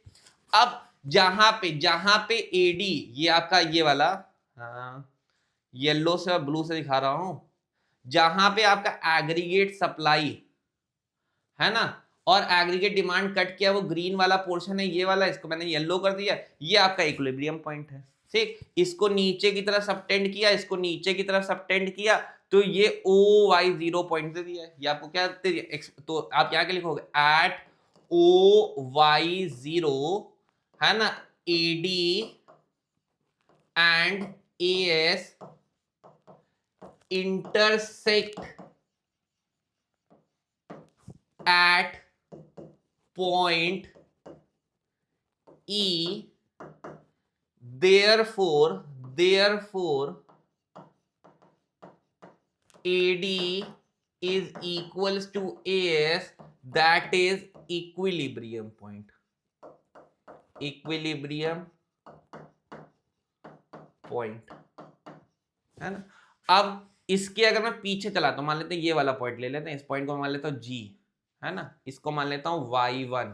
तो अब एट OY1, O कहाँ है, ये O है, ये ओरिजिन से O, ओरिजिन एट OY1। अब ओरिजिन पे देखोगे तो ओरिजिन देखोगे AD वाला, ये AD वाला कर्व है, ये AD वाला कर्व है, ये ऊपर है और AS वाला कर्व नीचे है। देख लो एग्रीगेट डिमांड, ये वाली लाइन अगर तुम देख रहे हो तो ये लाइन ऊपर है और ये वाली लाइन नीचे है। तो तुम क्या बोलोगे, जो एग्रीगेट डिमांड है at OY1, aggregate demand is greater than aggregate supply, therefore situation of excess demand, यहां पे कौन सिचुएशन एग्जिस्ट हो जाएगी, एक्सेस डिमांड की। फिर यहां पे इस पॉइंट पे देखोगे OY2 पे, at OY2 aggregate supply is greater than aggregate demand. तुम देखो अब AS ऊपर, ये एग्रीगेट सप्लाई ऊपर है, एग्रीगेट डिमांड नीचे है, तो ये कौन सी सिचुएशन देगा, therefore situation of excess supply, है ना, सिचुएशन ऑफ एक्सेस सप्लाई। अब तुम जानते हो ना ही इकोनॉमी में एक्सेस डिमांड अच्छी सिचुएशन है, ना ही एक्सेस सप्लाई अच्छी सिचुएशन है। तो इक्विलिब्रियम कहां पे डिटरमाइन हो जाएगा, एट OY0, जहां पे आपका AD है ना, जहां पे आपका AD एंड AS इंटरसेक्ट करेगा और AD AS के बराबर हो जाएगा, वहां पे इक्विलिब्रियम डिटरमाइन हो जाएगा। पहली इक्विलिब्रियम अप्रोच ये हो गई। सेम एक्सप्लेनेशन ऐसे ही लिख के आना है, जो आपको टीचर 3 पॉइंट जो आपसे ढूंढ रहा होगा ना, वही 3 पॉइंट मैंने बताया, मतलब ऊपर नीचे अपने शब्दों में तो लिखना ही लिखना है, लेकिन ये 3 पॉइंट तो ग्राफ को एक्सप्लेन करने के लिए होने ही चाहिए। सबसे पहले तुम जब भी तुम्हें ADS अप्रोच आएगा, सबसे पहले तुम इनकम डिफाइन करोगे, कंजम्पशन डिफाइन करोगे, इनकम का वो टेबल जो मैंने पीछे बना के दिखाई थी, टेबल वैसे बना दोगे छोटी सी और ऐसा ग्राफ बनाओगे, फिर एक्सप्लेनेशन लिखोगे। बिल्कुल ऐसे ही आंसर लिख के आओगे, ADAS अप्रोच से इक्विलिब्रियम डिटरमाइन हो गया, ठीक है। और कौन से पॉइंट पे, E पॉइंट पे, और कौन सी तुम्हारा इनकम क्या है, एट OY0 इनकम लेवल, ठीक। फिर सेविंग इन्वेस्टमेंट अप्रोच से जाओगे तो ये आपकी इन्वेस्टमेंट लाइन, ये आपकी इन्वेस्टमेंट लाइन, इसमें तो कोई दिक्कत ही नहीं, सबसे इजी इन्वेस्टमेंट बनाना है, बिल्कुल हॉरिजॉन्टल, है ना। आपका सेविंग हमेशा नीचे से चालू होता है, नीचे वाला हिस्सा क्या दिखा रहा है, ये आपके डिस सेविंग के हिस्से को दिखा रहा होता है, यहां से चालू हो रहा होता है जहां पे इन्वेस्टमेंट को कट कर रहा होता है, जहां पे इन्वेस्टमेंट को कट कर रहा है वहीं पे आपका क्या मिल गया, वहीं पे आपको क्या मिल गया, आपको इक्विलिब्रियम मिल गया, E मिल गया, ठीक। इसको भी क्या लिखोगे, at OY0 saving is equals to investment, that is equilibrium, है ना, सेविंग इन्वेस्टमेंट के बराबर हो गया, इक्विलिब्रियम मिल गया, ठीक। फिर इससे पीछे वाले पॉइंट पे आओगे, इससे पीछे वाले पॉइंट पे आओगे, है ना, इससे पीछे वाले पॉइंट पे आओगे, ठीक है। तो ये वाला पॉइंट मान लेता हूं OY1, तो एट OY1, ठीक, आपका जो सेविंग है वो लेस है इन्वेस्टमेंट से, आपकी जो सेविंग है वो कम है इन्वेस्टमेंट से, तो ये वाला हिस्सा क्या हो जाएगा, ये वाले हिस्से पे आपको क्या मिल जाएगा, यहाँ पे आपको क्या मिल जाएगा, डिस सेविंग का हिस्सा मिल जाएगा, यहाँ पे आपको डिस सेविंग्स मिल जाएंगी। फिर एट OY2, है ना, अब तुम इस वाले आगे वाले पॉइंट पे आ जाओ, Y2 ले लो, एट OY2 आपका सेविंग जो है ना, जो आपकी सेविंग है वो ज्यादा हो जाएगी इन्वेस्टमेंट से, तो ये क्या दिखाएगा, एक्सेस सेविंग को दिखाएगा। दोनों सिचुएशन नहीं अच्छा है ना, एक्सेस सेविंग भी नहीं अच्छा है, ना ही डिस सेविंग अच्छा है। भाई ज्यादा लोग बचाने लगेंगे, हर कोई बचाने पे ही भरोसा करेगा तो इन्वेस्टमेंट आएगी ही नहीं, इन्वेस्टमेंट नहीं आएगी तो भाई इकोनॉमी फिर से वापस से किसमें चली जाएगी, इकोनॉमी बस पैसा ही नहीं होगा, ठीक है। इसी मतलब जहां पे है ना, एक पैराडॉक्स अभी तुम CUT में पढ़ोगे, है ना, एवरीवन व्हेन स्टार्ट्स सेविंग, जब हर कोई सेविंग स्टार्ट कर देता है, कोई इन्वेस्टमेंट करना ही नहीं चाहता है, सब कोई पैसा खींच के बस अपने जेब में रखना चाह रहा है, वो सिचुएशन भी अच्छी नहीं कहलाती है, उस सिचुएशन को पैराडॉक्स ऑफ थ्रिफ्ट नाम से CUET में क्वेश्चन आता है कि पैराडॉक्स ऑफ थ्रिफ्ट किसने दिया, तो जॉन मेनार्ड केस ने दिया। और ये पैराडॉक्स क्या कहता था कि जब हर कोई सिर्फ और सिर्फ क्या करने लगता है, सेविंग करने लगता है, हर कोई क्या करने लगता है, सिर्फ और सिर्फ सेविंग करने लगता है, वो इन्वेस्टमेंट के बारे में सोचता ही नहीं है, वो कोई पैसा जेब से निकाल के लगाना ही नहीं चाहता है, तो वो क्या बन जाएगा, तुम्हारी इकोनॉमी पूरी, तुम्हारी इकोनॉमी से पूरा पैसा सेव होने लगेगा, लोग अपनी जेब में रखने लगेंगे। तो ये जो सिचुएशन क्रिएट होगी, उस सिचुएशन को लोग पैराडॉक्स ऑफ थ्रिफ्ट कहते हैं। इसको जॉन मेनार्ड केन्स ने दिया था। इस पे सीयूईटी पे क्वेश्चन आया था एक बार। मैंने, अब मेरे को डेट नहीं याद है किस साल आया है, लेकिन मैं देखा था एक बार एक क्वेश्चन आया है सीयूईटी के लिए, पैराडॉक्स ऑफ थ्रिफ्ट क्या होता है और किसने दिया था। ठीक, तो पैराडॉक्स ऑफ थ्रिफ्ट के बारे में जॉन मेनार्ड केन्स ने बात करी थी। ये सेविंग इन्वेस्टमेंट अप्रोच हो गई। ठीक, अब इन्वेस्टमेंट मल्टीप्लायर क्या होता है? इन्वेस्टमेंट मल्टीप्लायर को मैं पहले ही बता देता हूँ, ये केस दिखाया जाता है। ये किससे दिखाया जाता है? स्मॉल के से, है ना, स्मॉल के से, है ना। It is defined as a multiple amount by which income increases as a result of increase in investment increases. तुम्हारी इन्वेस्टमेंट की इंक्रीज होने से तुम्हारी इनकम कितनी तेजी से इंक्रीज हो रही है। जैसे बोला जाता है, जैसे हमारी कोचिंग इंडस्ट्रीज में बोला जाता है कि अगर आप मतलब 5,000 रुपए एडवर्टीजमेंट में खर्चा करते हैं तो उसका मल्टीपल 3 टाइम्स या 5 टाइम्स आपको रिटर्न में मिलता है। तो ये 3 टाइम, मतलब मैंने 5,000 खर्चा किया तो उसके बदले मेरे को 15,000 रुपए तक की फीस बच्चों से मिलेगी, है ना, नए बच्चे आएंगे जब मैं एडवर्टीजमेंट करूंगा। तो इन्वेस्टमेंट क्या है? एडवर्टीजमेंट पे भी जो मैं खर्चा कर रहा हूँ वो इन्वेस्टमेंट ही तो है। या फिर मैं अभी ऐसे ही एक बोर्ड लगा है हमारी कोचिंग में, ये एक डिजिटल बोर्ड लगा है, ऐसे ही मैं पूरी कोचिंग में 10 डिजिटल बोर्ड लगवा दूं, तो 10 डिजिटल बोर्ड से हर बच्चा है, चाहे वो क्लास नर्सरी का आ रहा हो, चाहे वो सीए का आ रहा हो, चाहे हमारे सीयूईटी में बच्चा पढ़ने आ रहा हो, चाहे 11th में पढ़ने आ रहा हो, सबको मैं डिजिटल बोर्ड पढ़ाता हूँ बिल्कुल 3D मूवी दिखा के। तो भाई हर कोई बच्चा क्या बोलेगा, मैं यहीं जाऊंगा पढ़ने। तो जैसे जैसे मैं अपने इन्वेस्टमेंट इस पे खर्चा कर रहा हूँ, जैसे जैसे मैं दिखावे पे खर्चा कर रहा हूँ, वैसे वैसे मेरे को रिटर्न भी आ रहा है। ठीक है, और उससे और ज्यादा ही आ रहा है। तो कितना ज्यादा आ रहा है, कितने मल्टीपल में आ रहा है, वही इन्वेस्टमेंट मल्टीप्लायर है। तो कितनी तेजी से आपकी इनकम इंक्रीज होती है, कितने मल्टीपल अमाउंट आपकी इनकम इंक्रीज होती है, जैसे आपकी इन्वेस्टमेंट इंक्रीज हो। ठीक, 2 टाइम्स इंक्रीज हो रही, 3 टाइम्स इंक्रीज हो। जैसे हमारे गौर सर हैं, है ना, मुनीश नारायण गौर हमारे सर हैं, वो हमसे यही बोलते हैं कि जैसे जैसे सर हम लोग खर्चा बढ़ाएंगे, जैसे जैसे हम लोग एडवर्टीजमेंट करेंगे, वैसे वैसे आपकी क्या बढ़ेगी, आपकी इनकम भी बढ़ेगी उतने ही मल्टीपल टाइम, 3 टाइम्स 5 टाइम्स, भाई आपकी इनकम ही बढ़ेगी। तो क्या इन्वेस्टमेंट मल्टीप्लायर है। It is defined as the multiple amount by which income increases as a result of investment increases, है ना। वो मतलब समझो, इसका एक और एग्जांपल मैं वो दे सकता हूँ। जैसे तुम अपनी खास इंसान को, है ना, ये जो अभी हमारा वैलेंटाइन वीक चल रहा है ना, हमारा वैलेंटाइन वीक चल रहा है, हमारा नहीं मतलब तुम्हारा जो वैलेंटाइन वीक चल रहा है, उसमें अब तुम उसको हर वैलेंटाइन डे पे, मतलब हर दिन, मतलब वो जो 7th 8th से चालू होता है, मतलब 14 15 जो भी डेट तक चलते हैं, मेरे को डेट भी नहीं याद है ना, जब भी चलता है ना,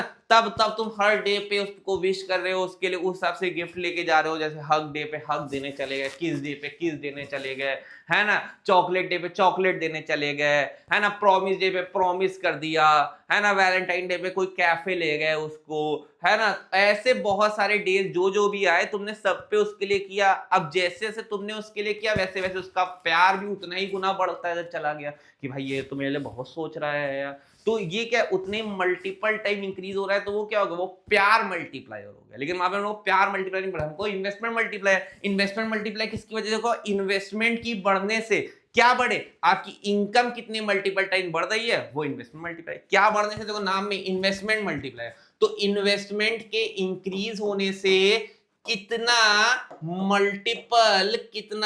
मल्टीपल आपकी क्या इंक्रीज हो, इनकम इंक्रीज हो, वो क्या होगा, इन्वेस्टमेंट मल्टीप्लायर। कैसे दिखाएंगे? Change in income upon change in investment. किसकी वजह से? इन्वेस्टमेंट के चेंज होने से इनकम कितनी तेजी से इंक्रीज होती है, वो इन्वेस्टमेंट मल्टीप्लायर है। और इन्वेस्टमेंट मल्टीप्लायर का फॉर्मूला होता है 1/1 माइनस MPC, है ना, marginal propensity to consume 1/1 minus MPC। जैसे अगर कोई बोले MPC जो है वो 0.8 है ना, MPC 0.8 है, और आपकी इनकम 100 है, आपकी इनकम 100 है। अब बताओ इन्वेस्टमेंट के इंक्रीज करने से आपका इनकम कितने मल्टीपल टाइम इंक्रीज हो जाएगा? तो आपके निकालोगे 1/1 माइनस MPC, यानी 1/1 माइनस 0.8, या आ जाएगा 1/0.2 पॉइंट हटेगा ऊपर 10 आ जाएगा, 2 1 जा 2 2 5 जा 10, तो आपका इन्वेस्टमेंट मल्टीप्लाई आ जाएगा 5। तो तुम क्या बोलोगे, आपके इनकम सॉरी इन्वेस्टमेंट के इंक्रीज होने से जो आपकी इनकम है वो 5 टाइम्स इंक्रीज हो जाएगी, मतलब अब इनकम हो जाएगी 500, है ना। अब आपकी इनकम कितनी हो जाएगी 500, 5 into 100 आपकी इनकम कितनी हो जाएगी 500 हो जाएगी। ये इन्वेस्टमेंट मल्टीप्लायर है, उसकी देखो वर्किंग, ठीक। और 1 माइनस एमपीसी को कभी कभी एमपीएस भी लिख देते हैं, 1 अपॉन एमपीएस, ठीक है, ठीक है। और कभी कभी यहाँ पे रिलेशन आ जाता है, तो एमपीएस अगर बढ़ेगा, है ना, तुम देख लो के जो होता है वो 1 अपॉन एमपीएस के बराबर होता है। देखो इनवर्स रिलेशन दिखा रहा है, जैसे जैसे एमपीएस बढ़ेगा वैसे वैसे आपका मल्टीप्लायर गिरेगा, है ना। ये रिलेशन है, एमपीएस बढ़ेगा, marginal propensity to save increase होगी, तो आपका मल्टीप्लायर डिक्रीज होगा। वहीं पे के और एमपीसी में क्या रिलेशन है, 1 अपॉन 1 माइनस एमपीसी, ठीक। तो एमपीसी अगर बढ़ेगा तो मल्टीप्लायर भी बढ़ेगा, ठीक। यहाँ पे डायरेक्ट रिलेशन है, एमपीसी और के मल्टीप्लायर का डायरेक्ट रिलेशन है, लेकिन एमपीसी और सॉरी एमपीएस और के का क्या है, इनवर्स रिलेशन है ना। यहाँ पे इनवर्स रिलेशन है, यहाँ पे इनवर्स और यहाँ पे डायरेक्ट, यहाँ पे डायरेक्ट। कोई दिक्कत, कोई दिक्कत। अब इन्वेस्टमेंट मल्टीप्लायर हो गया। अब ग्राफिक प्रेजेंटेशन मल्टीप्लायर की, भाई अगर मल्टीप्लायर देखना है तो ये तुम्हारा एग्रीगेट डिमांड मैंने बनाया फटाफट, और ये मैंने आपका एग्रीगेट सप्लाई बनाया, ठीक। अब आप अगर मल्टीप्लायर को दिखाओगे तो इन्वेस्टमेंट मल्टीप्लायर क्या होता है, डेल्टा, क्या डेल्टा वाई अपॉन किसकी वजह से, डेल्टा आई, इन्वेस्टमेंट की बढ़ने से आपकी क्या बढ़ रही है, आपकी वाई बढ़ रही है। तो तुम देखो ये तुम्हारी इनकम पहले यहाँ पे पहले इक्विलिब्रियम मिल रहा था, ये AD1, ये AD1 है ना। अब एग्रीगेट डिमांड इतना है ना, ये AD1 है ना, यहाँ पे C प्लस I1। अब मेरा कंजम्पशन सेम है लेकिन मेरा इन्वेस्टमेंट बढ़ गया, I2 हो गया, तो मेरा एग्रीगेट डिमांड आगे मूव कर गया, AD आगे मूव कर गया। तो इनकम में क्या चेंज आया, इनकम में चेंज आया, ये ग्रीन कलर वाले देखो, ये ग्रीन कलर से जो मैं दिखा रहा हूँ ये इनकम में चेंज है, तो ये क्या हो गया, डेल्टा वाई हो गया, ठीक। इन्वेस्टमेंट कितना चेंज है, क्योंकि भाई सी मैंने कांस्टेंट माना है, I1 से I2 इन्वेस्टमेंट चेंज हुआ, तो ये जो इतना चेंज दिख रहा है दोनों में, ये क्या हो गया, ये चेंज हो गया डेल्टा आई का, ठीक। तो ये डेल्टा वाई इतना अपॉन डेल्टा आई कर दो, आपको मल्टीप्लाई निकलेगा। आपको मल्टीप्लाई क्या होता है, डेल्टा वाई जो इनकम में चेंज दिख रहा है, इनकम में चेंज क्या दिख रहा है, इनकम में चेंज दिख रहा है OY0 टू OY1, है ना। और इनकम में चेंज क्या दिख रहा है, मान लेते हैं इस पॉइंट को मैं E मान लेता हूं और इस पॉइंट को मैं F मान लेता हूं, तो E टू F ये चेंज दिख रहा है मेरे को, किसमें, ये मेरे को चेंज दिख रहा है डेल्टा आई में। ये मल्टीप्लायर का ग्राफिक रिप्रेजेंटेशन। अगर एग्जाम में इन्वेस्टर मल्टीप्लायर लिखने को आ रहा है तो ये बना दोगे, ये एग्जाम्पल से वर्किंग दिखा दोगे, फॉर्मूला बता दोगे और ये ग्राफिक प्रेजेंटेशन बता दोगे, टीचर इतनी खुश हो जाएगी ना, इतनी खुश हो जाएगी ना। शुरुआत में ही तुम अगर पेपर में ग्राफ से ही मल्टीप्लाई समझाया होगे तो मतलब समझो नंबर काट ही नहीं पाएंगे, नंबर काटे ही कहाँ, है ना। उसको फिर बताना, वो पूछे सब तुम कहाँ से पढ़ के आ रहे हो, तो उसको बताना कि आप भी जाइए, किससे पढ़िए, यस सर से पढ़िए, है ना। ऐसा बोल मत देना वरना स्कूल में दिक्कत हो जाएगी। लेकिन मैं एक मस्ती में बोल रहा हूँ कि आपको भी अगर ऐसी चीजें चाहिए, है ना, आप भी अपने दोस्तों को रिकमेंड करें कि तुम भी पढ़ के जाओ, तुम भी ऐसे आंसर लिख के आओ, नंबर लेके आओ। अगर तुमको इससे फर्क मिलता है, पहले खुद करो, पहले विश्वास करो, है ना, फिर आगे बताओ, ठीक। वो होता नहीं है पहले इस्तेमाल करो फिर विश्वास करो, तो पहले इस्तेमाल करके खुद देखो, फिर विश्वास जताओ और फिर किसी को बताओ, है ना। घड़ी, है ना। तो आप देखिए क्या आपकी घड़ी बदल रही है, आपका समय बदल रहा है। तो अगर आपका भी समय बदल रहा है मेरे वीडियो से, मेरे कॉन्सेप्ट से, थ्योरी से, समझो तुमको ये पढ़ लो ना, मेरे वीडियो सुन लो ना, तुमको बुक से कुछ पढ़ने की जरूरत नहीं है। लेकिन एक बार बुक रीड करना एक सेफर साइड होता है, क्योंकि सिर्फ हम यहाँ पे 12th नहीं टारगेट कर रहे हैं, हम और बड़े एग्जाम भी टारगेट कर रहे हैं। तो मेरा आपको पर्सनल ये कहना है कि हाँ, मेरे वीडियो इनफ हैं, लेकिन उतने इनफ नहीं है। मैं खुद देखो सच्चाई से बोलो, उतने इनफ नहीं है। मैं झूठ नहीं बोलता हूँ यूट्यूब पे कि भाई यहाँ से पढ़ लो पेपर यहीं से आएगा, यहाँ से पढ़ लो पेपर यहीं से आएगा, ये सब कोई वो नहीं, है ना। पेपर आएगा आपकी मेहनत से आएगा। मैं सिर्फ एक जरिया हूं, मैं बोल रहा हूं मैं पेपर मैच करवा दूंगा, लेकिन वो पेपर मैच नहीं करवाऊंगा कि बिल्कुल सेम, बिल्कुल छपवा दिया मैं जेल चला गया, वो वाले थंबनेल मैं नहीं बना सकता हूं, है ना। मैं सीधा सच्ची बात बोल रहा हूं, मेरी पढ़ाई, मेरा पढ़ाया, मेरी मेहनत, है ना, उसके बाद आपकी मेहनत, है ना, थोड़ा बुक जाके थोड़ी रीड जरूर करनी पड़ेगी, वो तभी चीजें हो पाएंगी। ठीक है, ठीक है, तो चलते हैं आगे। अब आता है concept of full employment. Full employment क्या है? ये फुल एम्प्लॉयमेंट वो सिचुएशन है जहां पे जो लोग प्रीवेलिंग वेज रेट पे काम करना चाह रहे हैं, उनको काम मिल रहा है, वो सिचुएशन क्या होगी? Full employment. ठीक, when all those person who are willing to work at prevailing wage rate, जो लोग काम करना चाह रहे हैं उस वेज रेट पे और उनको काम मिल रहा है और वो एम्प्लॉयड हैं, उस सारे लोगों को क्या कहेंगे? वो सिचुएशन क्या कहेंगे? फुल एम्प्लॉयमेंट सिचुएशन कहेंगे। ठीक, अब फुल एम्प्लॉयमेंट में दो तरह के अनएम्प्लॉयमेंट एग्जिस्ट करते हैं। फुल एम्प्लॉयमेंट मतलब बिल्कुल नहीं होता है कि सबको नौकरी मिल गई, है ना। फुल एम्प्लॉयमेंट में भी दो तरह के अनएम्प्लॉयमेंट एग्जिस्ट करते हैं। कोई नाम बता सकता है? एक को हम लोग कहते हैं फ्रिक्शनल, एक को हम लोग कहते हैं फ्रिक्शनल, और एक को हम लोग कहते हैं स्ट्रक्चरल। फ्रिक्शनल और स्ट्रक्चरल दो तरह के फुल एम्प्लॉयमेंट मतलब ऐसा नहीं कि जो लोग काम करना चाह रहे हैं उनको काम मिल रहा है, ठीक है, उस प्रीवेलिंग वेज रेट पे, तो फुल मतलब ऐसा नहीं है बिल्कुल कि सबको सब लोग बिल्कुल ही मतलब समझ लो दुनिया में बेरोजगारी खत्म हो, ऐसा बिल्कुल नहीं होता फुल एम्प्लॉयमेंट का मतलब। फुल एम्प्लॉयमेंट में भी दो तरह के अनएम्प्लॉयमेंट जरूर एग्जिस्ट करते हैं, एक स्ट्रक्चरल और एक फ्रिक्शनल।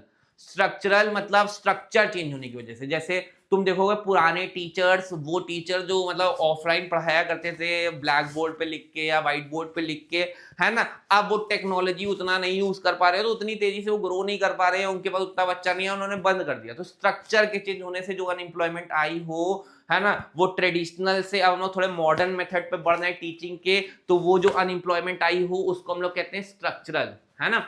फ्रिक्शनल अनएम्प्लॉयमेंट कौन सी होती है? जैसे आज मैं गॉड्स कॉमर्स हाउस में काम कर रहा हूं, कल कोई और ब्रांड मेरे को हायर कर ले, या कल मैं खुद का ब्रांड हायर कर लूं, खोल लूं और वहां पे पढ़ाना चालू कर दूं, तो यहाँ पे मैंने क्विट किया, आज फॉर एग्जांपल आज हमारी डेट है 13 फरवरी, है ना, मैंने आज क्विट किया यहाँ से और मेरी ज्वाइनिंग जो है वो 1 मार्च को है अगली कंपनी में।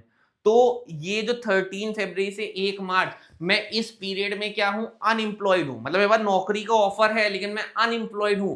तो ये कौन सा अनएम्प्लॉयमेंट होगा? फ्रिक्शनल अनएम्प्लॉयमेंट होगा। कौन सा अनएम्प्लॉयमेंट होगा? फ्रिक्शनल। एक जॉब से दूसरी जॉब स्विच करते टाइम जो अनएम्प्लॉयमेंट जितने टाइम के लिए जिस टाइम फ्रेम के लिए आप अनएम्प्लॉयड रहते हैं उसको फ्रिक्शनल कहते हैं। ठीक है, ठीक है, ये दो एक्स्ट्रा वर्ड्स हैं, दोनों आपको सीयूईटी में देखने को मिलेंगे। मैं फिर बोल रहा हूँ सिर्फ 12th नहीं पढ़ा रहा हूँ, मैं आपको आगे आने वाले 12th के बाद जो भी कॉम्पिटिटिव एग्जाम आप छोटे छोटे कॉलेज का एग्जाम देंगे सब में एंट्रेंस में इकोनॉमिक्स तो आएगी, है ना। तो एंट्रेंस में अगर इकोनॉमिक्स आएगी तो ऐसे वर्ड जरूर मिलेंगे, तो टिक कैसे करोगे एमसीक्यू? तो कॉन्सेप्ट क्लैरिटी करते चले, सिर्फ अब 12th तो तुम पास हो ही गए, बोर्ड में अब किसी ना किसी तरीके से 90-95 तो आ ही जाएंगे। अब हमारा ये नहीं, अब हमको अच्छा कॉलेज चाहिए, हमको अपना ड्रीम कॉलेज चाहिए, हमको अपने ड्रीम कोर्स परस्यू करना है, हमको चाहे सीयूईटी टारगेट कर रहे हो, चाहे आप सीए फाउंडेशन टारगेट कर रहे हो, सब में वर्ड आएगा, है ना, सब में वर्ड आएगा। ठीक है, ठीक है। अब यहाँ पे दो तरह की अनएम्प्लॉयमेंट है, एक वॉलेंट्री अनएम्प्लॉयमेंट, वॉलेंट्री मतलब खुद से मैं काम नहीं करना चाह रहा हूँ, मैं नहीं काम करना चाह रहा हूँ, तो वॉलेंट्री। इनवॉलेंट्री मतलब मैं काम करना चाह रहा हूँ लेकिन मेरे को काम ही नहीं मिल रहा है, तो वो इनवॉलेंट्री। वॉलेंट्री मतलब मैं काम करना चाह रहा हूँ लेकिन काम नहीं मिल रहा है, तो वॉलेंट्री। इनवॉलेंट्री मतलब मैं काम करना चाह रहा हूँ लेकिन मेरे को काम नहीं मिल रहा है, वो क्या हो गया? Involuntary unemployment. ठीक है, ठीक है। अब एक्सेस डिमांड क्या होती है, एक्सेस सप्लाई क्या होती है? तुम देखोगे ये मेरा एग्रीगेट डिमांड है और ये मेरी एग्रीगेट सप्लाई है। मैं फिर बता रहा हूं, एग्रीगेट सप्लाई इनकम के बराबर होती है, इसीलिए मैं ब्रैकेट में वाई जो लिख देता हूं, ठीक। और एग्रीगेट सप्लाई एक 45 डिग्री लाइन है, एक 45 डिग्री का एंगल बनाती है, तो ढंग से लाइन खींचना, ऐसे नहीं आड़ी टेढ़ी खींच लेना, ऐसा खींचना कि जितना हिस्सा इधर छूट रहा हो उतना ही हिस्सा इन दोनों एक्सिस के बीच में छूट रहा हो। तो एग्रीगेट सप्लाई 45 डिग्री का एक एंगल सब्ट्रैक्ट करती है और ये इनकम के बराबर होती है, ठीक। और ये एडी है ना, यहाँ पे जहां पे दोनों एएस और एडी इंटरसेक्ट किए, यहाँ पे आपको इक्विलिब्रियम मिल गया, और ये इक्विलिब्रियम फुल एम्प्लॉयमेंट का इक्विलिब्रियम, मतलब ये वो इनकम है जहां पे जो लोग काम करना चाह रहे हैं सबको काम मिल रहा है, सबको काम मिल रहा है। हम लोग हमारी इकोनॉमी फुल एम्प्लॉयमेंट पे है, हमारी इकोनॉमी किस पे? फुल एम्प्लॉयमेंट पे है, ठीक। अब क्या हुआ? अब मान लो किसी केस में आपका एग्रीगेट डिमांड, है ना, एग्रीगेट डिमांड आगे शिफ्ट कर गया। वो किसी भी वजह से हो सकता है आपकी कंजम्पशन बढ़ गई हो, आपकी इन्वेस्टमेंट बढ़ गई हो, आपका गवर्नमेंट एक्सपेंडिचर बढ़ गया हो, आपके एक्सपोर्ट इंपोर्ट में इंपोर्ट बढ़ गया हो, किसी भी वजह से आपका एग्रीगेट डिमांड आगे बढ़ गया।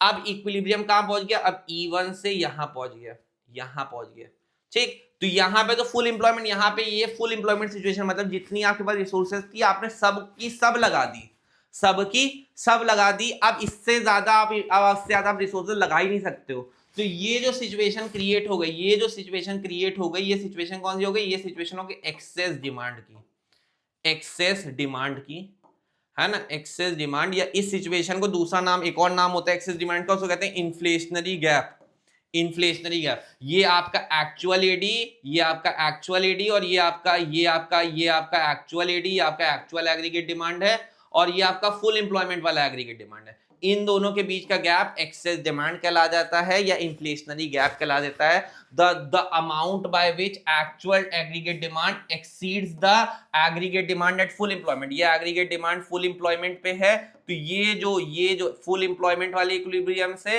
ये वाला पॉइंट, इतना जो सिचुएशन हुआ है, ये एक्सेस डिमांड की सिचुएशन है। ये देखो, जिसको मैंने बहुत ज्यादा हाईलाइट कर दिया, ये एक्सेस डिमांड हो गया, इसी को इन्फ्लेशनरी गैप भी कहते हैं। तो एक्सेस डिमांड है, इन्फ्लेशनरी गैप है, सेम लिखना है, the amount by which actual AD, ये आपका एक्चुअल एडी, ये आपका एक्चुअल एडी है ना, एडीए है ना, और ये आपका aggregate demand eight full employment है ना, ये इससे एक्सीड कर रहा है। तो जो इस इकोनॉमी को हम लोग क्या बोलेंगे, हमारी इकोनॉमी किसमें, एक्सेस डिमांड में है, इन्फ्लेशन में है, ठीक। अब एक्सेस डिमांड समझ में आया। इसके कॉजेस क्या है, मैंने बोला ना, आपका कंजम्पशन बढ़ जाए, प्राइवेट इन्वेस्टमेंट बढ़ जाए, गवर्नमेंट एक्सपेंडिचर बढ़ जाए, या एक्सपोर्ट बढ़ जाए, या मनी सप्लाई में कोई इंक्रीज हो जाए, ये सब रीजन किसके हैं, आपके एक्सेस डिमांड के, है ना। एग्रीगेट डिमांड क्या होता है, C plus I plus G plus X minus M, इनमें से कुछ भी बढ़ जाए, चाहे C बढ़ जाए, चाहे I बढ़ जाए, चाहे G बढ़ जाए, चाहे X माइनस M, मतलब एक्सपोर्ट बढ़ जाए, इन सब में से किसी भी चीज का इंक्रीज होगा तो आपका एडी ऊपर चला जाएगा। एक्चुअल फुल एम्प्लॉयमेंट एडी से तुम्हारा एक्चुअल एडी ज्यादा है, तो जो सिचुएशन है फुल एम्प्लॉयमेंट और एक्चुअल एडी की, ज्यादा वाले की, उन दोनों को माइनस कर देंगे, वो एक्सेस डिमांड हो जाएगा, ठीक। ग्राफ से एक्सप्लेनेशन, थ्योरी एक्सप्लेनेशन, कॉजेस, है ना। अब इसको मेजर्स कैसे करेक्ट करेंगे, सबसे पहले सरकार रोल में आ जाएगी, सरकार फिस्कल पॉलिसी लगाएगी। अभी आने वाले चैप्टर में पढ़ेंगे फिस्कल पॉलिसी क्या होती है। सरकार भाई देखेगी डिमांड ज्यादा आ रही, मतलब लोगों के पास पैसा ज्यादा हो, डिमांड कब ज्यादा आएगी, जब इकोनॉमी में पैसा ज्यादा होगा। तो इकोनॉमी में पैसा खींचना है तो कैसे खींचेंगे, टैक्सेस बढ़ा देंगे, टैक्सेस बढ़ा देंगे, जो पब्लिक एक्सपेंडिचर हो रहा होगा वो कम कर देंगे, ठीक है। तो ये सरकार के टूल्स हो गए, टैक्सेस बढ़ा दिया, पब्लिक एक्सपेंडिचर कम कर दिया, फिस्कल पॉलिसी हो गई, ठीक। मॉनेटरी पॉलिसी कौन यूज करता है, आरबीआई यूज करता है। आरबीआई कैसे यूज करता है, using quantitative tools and qualitative tools, है ना। वो क्वांटिटेटिव और क्वालिटेटिव टूल जैसे repo rate, reverse repo rate, अगर लगेगा लोगों के पास पैसा ज्यादा है तो रेपो रेट बढ़ा देगी, लोन महंगे कर देगी, है ना, मार्जिन रिक्वायरमेंट बढ़ा देगी। तो ये कौन से, ये कैसे मेजर्स हो गए, मॉनेटरी पॉलिसी, है ना, मॉनेटरी पॉलिसी।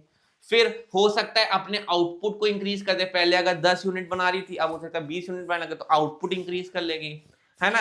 इंपोर्ट बढ़ा देगी, मतलब जो सामान नहीं पूरा कर पा रहे हैं तो हम बाहर से मंगाना चालू कर दें, इंपोर्ट इंक्रीज कर ले, तब भी हम लोग एक्सेस डिमांड की सिचुएशन को केटर कर सकते हैं। तो ये कुछ 4 तरीके हो गए, 4 मेजर्स हो गए, ठीक है। फिर डेफिशिएंट डिमांड, तब तुम खुद देखो, ये तुम्हारा फुल एम्प्लॉयमेंट की डिमांड है ना, और ये तुम्हारी एडी, ये तुम्हारी एक्चुअल डिमांड। तो तुम्हारी फुल एम्प्लॉयमेंट, ये फुल एम्प्लॉयमेंट देखो, ये फुल एम्प्लॉयमेंट से तुम एक्चुअल डिमांड कितनी कम है ना, यहाँ पे कितनी कम है, ये कितना कम है, ये कितना कम है, ठीक है। फुल एम्प्लॉयमेंट से, EF से, फुल एम्प्लॉयमेंट इक्विलिब्रियम लेवल से तुम्हारा एक्चुअल इक्विलिब्रियम लेवल जो आ रहा है वो कितना कम है, वो क्या हो जाता है, वो आपका डेफिशिएंट डिमांड हो जाता है। आपको क्या होता है, डेफिशिएंट डिमांड हो जाता है। तो देख लो, the amount by which actual AD fall short corresponding to AD at full employment level in the economy, है ना, कितना शॉर्ट है। इसके मेजर्स क्या हैं, ये तुम्हारा कम क्यों है, क्योंकि तुम्हारा डिक्रीज हो गया, decrease in household consumption expenditure, decrease in private investment expenditure, decrease in government expenditure, decrease in exports, सबका जो तुमने अभी पीछे वाले में इंक्रीज किया सबको डिक्रीज कर दो, ठीक है। मेजर भी इसके सेम ही रहेंगे, फिस्कल पॉलिसी लगा दो, मॉनेटरी पॉलिसी लगा दो, यहाँ पे इंक्रीज इन आउटपुट है, अब यहाँ पे डिक्रीज कर देना, है ना, इंक्रीज इंपोर्ट है, डिक्रीज इंपोर्ट कर देना, जहां जहां तुमने इंक्रीज लिखा है वहां वहां डिक्रीज कर देना, मेजर्स खत्म, ठीक, चैप्टर भी खत्म। इससे ज्यादा चैप्टर में कुछ भी नहीं है, इससे ज्यादा चैप्टर में कुछ भी नहीं है। अगर आपको वीडियो समझ में आया, बहुत अच्छा लगा, है ना, क्योंकि मैंने अपना बेस्ट दे दिया, है ना, मैंने अपना बेस्ट दे दिया। अब बेस्ट देने का काम आपका है। एक बार आपने अगर मेरी इतनी वीडियो सुनी है तो अब अपना बेस्ट एक बार दीजिए, एक बार बुक रीड कर लीजिए, प्रीवियस ईयर 5-6 ईयर्स के क्वेश्चन देख लीजिए, है ना। अभी मैं भी जल्दी सैंपल पेपर्स लेके आने वाला हूं। अगर आप सैंपल पेपर खरीदना चाहते हैं मेरे, है ना, एक सॉफ्ट कॉपी बहुत रीजनेबल प्राइस मैंने रखा है, ठीक है, उसको खरीदना चाहते हैं तो मैंने आपके पीछे एक नंबर दे रहा हूं, है ना, इस नंबर पे आप कॉल करके, है ना, इकोनॉमिक्स के मेरे बनाए हुए सैंपल पेपर्स खरीद सकते हैं, है ना। मैं आपको 10 सैंपल पेपर दूंगा, जिसमें से एक सैंपल पेपर सॉल्व होगा, 9 आपको सॉल्व करने होंगे, 9 सैंपल पेपर्स आपको सॉल्व करने होंगे, ठीक है। ये 10 सैंपल पेपर्स हैं, इनकी सॉफ्ट कॉपी, मतलब इनकी सॉफ्ट कॉपी आपको मैं प्राइस भी बता देता हूं, इनकी सॉफ्ट कॉपी आपको 199 रुपीज में मिल जाएगी, और इसकी हार्ड कॉपी अगर आप चाहते हैं तो आपको इसके लिए 399 रुपीज देने पड़ेंगे, ठीक। दोनों ऑप्शंस अवेलेबल है, आप किसी भी शहर में रहते हो आपको बाय पोस्ट, है ना, पहुंच जाएगी 399 rupees for hard copy and soft copy for 199 rupees, है ना। आपको खरीदना हो तो आप इस नंबर पे मेरे को कॉल कर सकते हैं, ठीक है, ठीक है, ठीक है। तो ओके, टाटा, बाय बाय। अगर आपको वीडियो पसंद आया है, मेहनत कर रहे हैं, तो आपसे मिलते हैं नेक्स्ट वीडियो में। वीडियो पसंद आया तो लाइक करके जरूर जाइएगा, कमेंट करना तो एकदम मत भूलिएगा, कमी हो तो कमी बताइएगा, अच्छाई हो तो अच्छाई बताइएगा। मिलते हैं आपसे नेक्स्ट वीडियो में, तब तक के लिए टाटा, बाय बाय।